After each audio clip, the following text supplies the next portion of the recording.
Welcome to Chess to Impress. This is lesson number 2, and the lesson number 2 is all about forks or double attacks. As you can see, in this position is a very simple position just to understand what forks and double attack mean. The king and the rook are at the knight's distance away. A fork or a double attack in chess is when you use one piece to attack two or more pieces. Is there a way white can attack the king and the rook at the same time? Indeed, the knight on d5 should jump to c7, and when that does happen, the knight not only attacks the king, to be specific, the knight not only checks the king but also attacks the rook. Let's see what it does, right? And then once the knight is on c7, the king needs to move. Wherever the king slides, let's assume the king slides close to the knight, you end up winning the rook on a8. Next position, it's almost the same, right? All we need to do is to use one piece to attack multiple pieces. The king is on a dark square, which is on g7. The rook is on a dark square, which is on b8. They're kind of wide apart. Is there anything which we can use to attack the king and the rook together? Of course, the bishop on c3 can go to e5, and once that happens, like we are all aware of the bishop's powers, the bishop can hit two things diagonally in each directions. So it attacks the king, it attacks the rook. Say they were to block the check, the bishop captures the rook on b8. Now this is a very interesting position as many pieces are involved. Might look a little complicated, but trust me, it's really easy. The king is on b5, the queen is on c8, and the rook is on e6. Remember, the piece with which we double attack, and wherever we decide to place the piece, that square should be safe. You might argue that queen on e8 is also correct, because the queen does two things. The queen attacks the king, and it also attacks the queen. But this is incorrect, because we also have to take into account our opponent's next move. If you play queen e8, this is not a safe square for the queen to be. Even though it looks like it's a double attack, which is completely right, this is not the correct way to double attack, or this is not the correct way to fork. If you play queen e8, queen captures e8, and you end up losing the queen. Remember, whenever you double attack your opponent's pieces, the first thing that you need to take care of is that, is your piece safe, or is it worth giving up the piece? So the correct way is to not attack the king and the queen, but to attack the king and the rook. So you play your queen to e5, right? And no matter whatever they do, either they block with the queen or they slide their king on any of the safe squares that it has. Let's say the king goes to a6, you end up winning the rook. Now we need to be a little careful over here. You might have also thought of queen to g5, which does the same thing as queen e5, correct? The queen on e5 was doing the same thing, right? It was attacking the king and the rook. The queen on g5 does the same thing. But the fact of the matter is the queen is a little away from the king. The queen on e5 was closer to the king. The queen on g5 is away from the king. So pieces like queen on, like moving your opponent's queen on f5 can block the check, or maybe like rook on f5 can block this entire idea. So always go closer to the king and not away from the king while you're attacking. So queen e5 is correct, because even if they block, the rook is gonna be captured one way or the other. Alright, okay, let's take a look at position number 4. These two rooks create a battery. They both complement each other, they both support each other, and they work together on the same e-file. As we can see, the king and the queen are on the same rank, which is the 8th rank. So by using basic math and geometry, you just play a rook to e8. Yeah, go straight up. It hits to the left, it hits to the right. The king needs to move. If the king moves, you end up capturing the queen.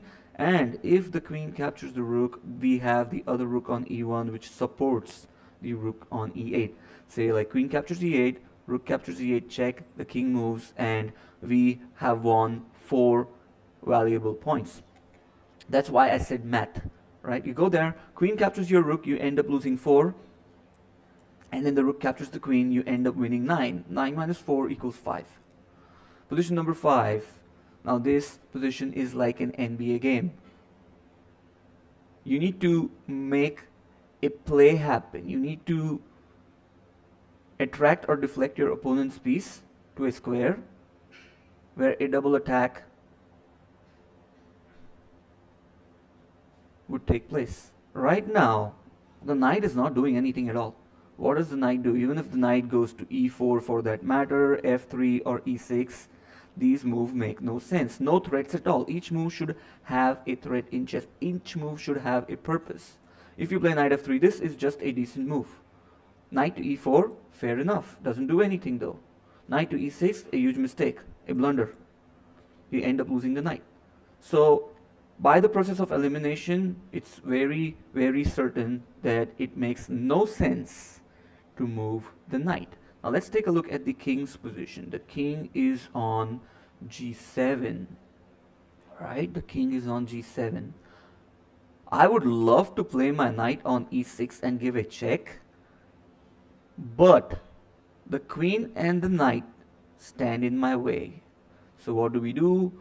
We set things up. Let's imagine what would happen if we capture the knight on c7. Rook captures c7. First of all, this is a pin. If you haven't seen lesson number 1, please go and watch lesson number 1. This is a pin. The queen cannot move. The queen cannot go to d1 and give a check because you can never leave your king exposed. The queen cannot go to any of these directions, the ones that I've just marked on my screen. So the queen needs to take, because if the queen doesn't take, I end up winning their queen. So the queen takes. And again, by geometry, the king and the knight and the queen, all of them relates to this square. Once you play the move knight e6, the king and the queen are at a knight's distance away from the e6 square. That is a classic knight fork and a double attack at the same time. Once the king slides away, you end up capturing their queen, right? So again, we need to set things up. We need to make the play happen. You need to attract or deflect your opponent's pieces to bad squares. So in this move, in this position, once we played the move rook captures c7, their queen got attracted to a bad spot, which helped us in making things happen. Alright, position number 6. Super duper easy. We reach this square, or we reach this position, and then take a look at these, right? I would love to have my pawn on d5. So what do? We start off with d4. There are 3 pieces which support the pawn and 3 pieces attacking the pawn, which means it is completely fine to play the move d4 because that square is not overpowered yet. It attacks the bishop, it attacks the pawn. Let's say they were to take. We take back with our pawn. What is in danger? Their bishop is in danger. Let's say they move their bishop to b4, and now we play the move d5. Once we play the move d5, the knight will be under attack, the bishop will be under attack, and then we'll end up winning one piece or the other. For example, if they were to take our knight, we just take back with their knight, and then we just wait. If they move their bishop, we capture the knight. If they move their knight, we capture the bishop. And let's say they do not do anything. Let's say they move their king. Then it's completely your choice whether to take the knight or to take the bishop. Doesn't matter. Position number 7. Alright, you can see the king and the queen are at a knight's distance away from this square. And we have 2 knights that control that square, which means we can either sacrifice one of them. So the correct move is to move one of your knights to c6. Let's assume we play the move knight from a5 to c6. Again, the knight forks the king and the queen. If they capture your knight, which they have to, you retake with the knight on c6, and the same threat applies. It attacks the king, it attacks the queen. Classic example of a knight fork. The king slides, you capture the knight, and then it's a clear rook versus bishop position with you having an extra pawn. Position number 8. Forks do not always need to attack 2 pieces. Sometimes they can attack a piece and a square or a piece and give some another threat. White to move and find a fork that does not fork two pieces, but it attacks a piece and gives a threat. Take a look at this bishop. I would love to threaten a checkmate. So where do I place my queen? I place my queen on e4. This creates a battery. Two pieces that complement each other, support each other, and work together on the same line. In this case, the diagonal b1 to h7. So this queen is not only threatening a checkmate with the help of the bishop on c2, but this queen also has her eyes on the a8 square. Let's say they move their rook somewhere. Let's say they move their rook to c8 or d8. Doesn't matter, right? If they end up moving their rook, thank you very much. Queen h7 is game over. If they protect the checkmate by playing g6, then we end up winning the rook. In one way or the other, we either end up checkmating their king or we either end up winning material. And the last position, this is a combination of a pin and a fork. So pause this position for about 5 minutes, think for yourself. White to play and win material. There are many good moves like knight a5. Yes, knight a5 is correct because you cannot capture this. If you end up capturing my knight, queen captures b7 is game over. But knight a5 has its own drawbacks. If you play knight a5, maybe black can just move rook to c7. And then the position is about equal. Another move would be knight c5. This move helps us win an exchange. Again, the same threat applies. You cannot capture it because queen b7 is game over. But if they move their queen to e7, then you just end up winning an exchange. And black might still have a chance because of the bishop, the queen side majority, and the king being closer to those pawns. So the correct way to move forward is to play the move queen captures b7. Once you play queen captures b7, the king does not have any escape square. The king is forced to capture the queen. Once it happens, then you apply the fork, knight c5.